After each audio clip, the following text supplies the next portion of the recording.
कल्लात के इलाके मंगचर में दहशतगर्दों ने 4 मजदूरों को कत्ल कर दिया। वजीर आजम शहबाज शरीफ ने मजदूरों के कत्ल की मसम्मत की है। लेवी ज़राए के मुताबिक दहशतगर्दों ने तामीराती कंपनी के कैंप पर फायरिंग की। फायरिंग से 4 मजदूर जाँ बहक जबकि एक महफूज रहा। मजदूर मकामी जमींदार की जमीनों पर ट्यूबवेल के लिए ड्रिलिंग कर रहे थे। जाँ बहक मजदूरों का ताल्लुक पंजाब के इलाके सादिकाबाद से था।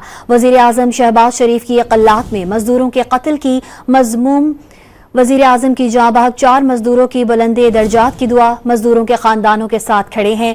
वजीर आजम मेहनतकश अफराद को निशाना बनाने वाले इंसानियत के दुश्मन है, ऐसा कहना है वजीर आजम का। और उन्होंने ये भी कहा कि हर किस्म की दहशतगर्दी के खात्मे तक चैन से नहीं बैठेंगे।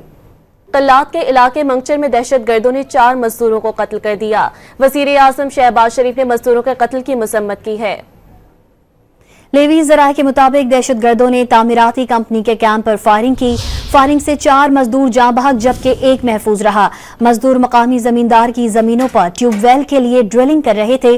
जाँ बहक मजदूरों का ताल्लुक पंजाब के इलाके सादिकाबाद से था। वजीर आजम शहबाज शरीफ की कल्लात में मजदूरों के कत्ल की मजमूम वजीर आजम की जाँ बहक 4 मजदूरों की बुलंदे दर्जात की दुआ मजदूरों के खानदानों के साथ खड़े हैं। वजीर आजम मेहनतकश अफराद को निशाना बनाने वाले इंसानियत के दुश्मन है, ऐसा कहना है वजीर आजम का। और उन्होंने ये भी कहा कि हर किस्म की दहशतगर्दी के खात्मे तक चैन से नहीं बैठेंगे।